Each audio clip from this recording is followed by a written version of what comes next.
Mizuki and her two mini Baku? Are they talking to Barbeloth already?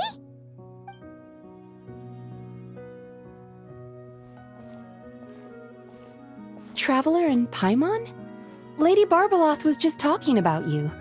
I was wondering if we might cross paths. It seems like fate has already arranged our meeting place. I suppose you could say that.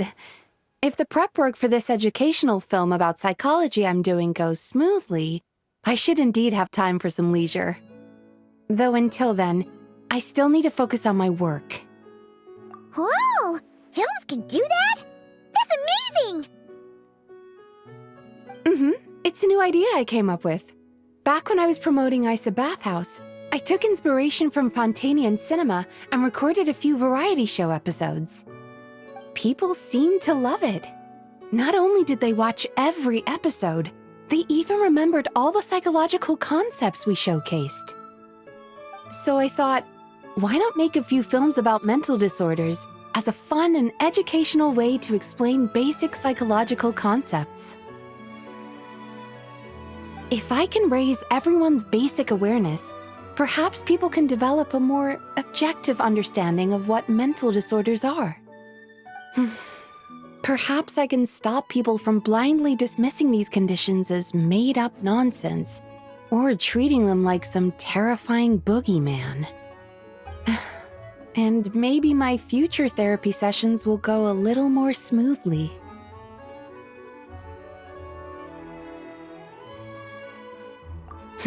That's right. After all, illnesses of the mind are invisible and hard to pin down. Trying to get a hold on them, or even just detecting their existence, is sometimes far from easy. But even I don't know how to pin them down to fit neatly into a script. I'm a bit embarrassed to admit it, but even though I've written quite a few papers about mental health, I'm completely stuck when it comes to writing a film script. Sometimes I stay cooped up in my room all day, endlessly going over a few lines of dialogue or a few seconds of plot. Even then, I might come away with nothing to show at the end of it. Maybe you're just missing a little spark of inspiration.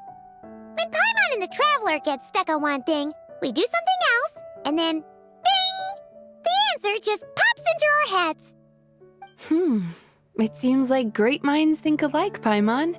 That's why I came here, to experience a form of divination quite unlike the fortune slips I'm used to. I'm hoping this mage's lunar arcana can bring me some fresh inspiration. Inspiration. Anya once said that she wanted to write a fairy tale for every card in the lunar arcana. But there were so many stories she wanted to write, and so little time. Since you're looking for inspiration, go ahead and draw a card, Miss Yokai.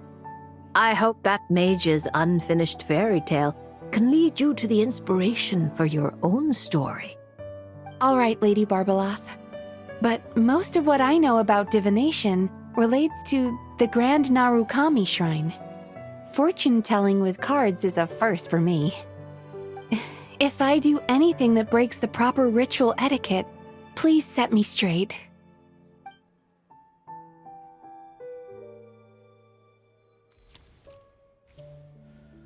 Oh my, the reversed moon. The upright and reversed meanings of the moon are similar. Escapism, illusion, self-deception. Like someone traveling beneath a dark moon, having lost their way forward, but not knowing how to break free.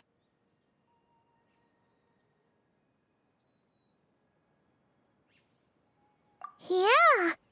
Why does the meaning of this card sound like a warning? Paimon's got a really bad feeling about this. However, since Miss Yume Mizuki can still hear this prophecy, it means the situation is not yet too dire. With a little effort, you may be able to exit the haze that obscures your path ahead and find what you seek. Escapism, illusion, And self-deception? Taking the card at face value, yes. To put it more plainly, you're running from an answer that's right before your eyes, searching far when you should be looking near. Are you saying there's someone who can review my script standing right in front of me? It's not limited to just the script, but how you interpret the meaning behind the card is entirely up to you.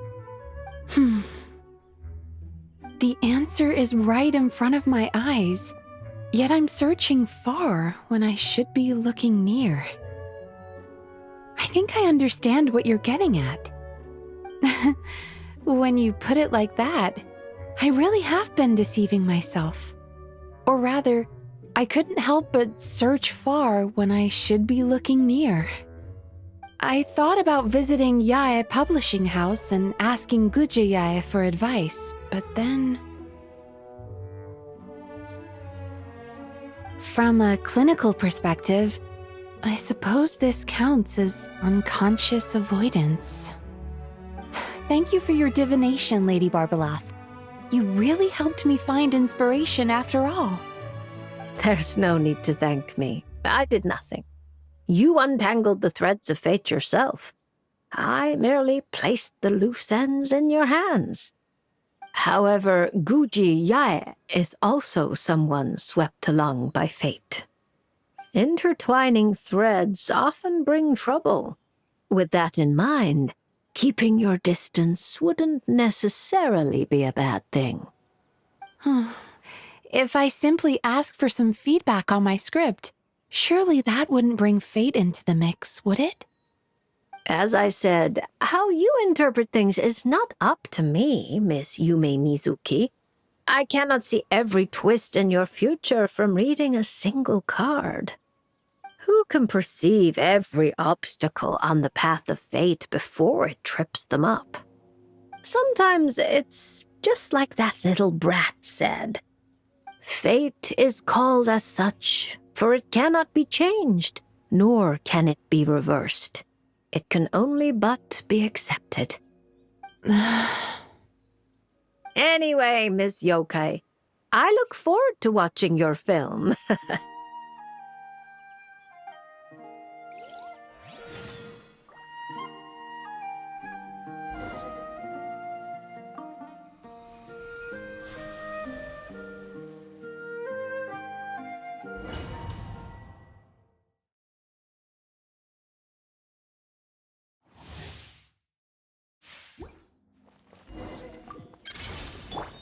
My guiding stars, cold. Yachan, Taechan, let's go! Sweet dreams!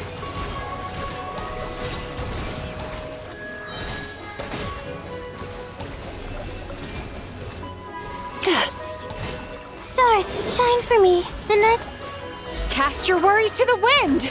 Turn that frown upside down.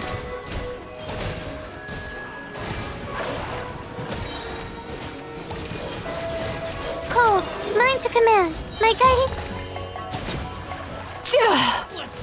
Bad dreams be gone! Time to relax.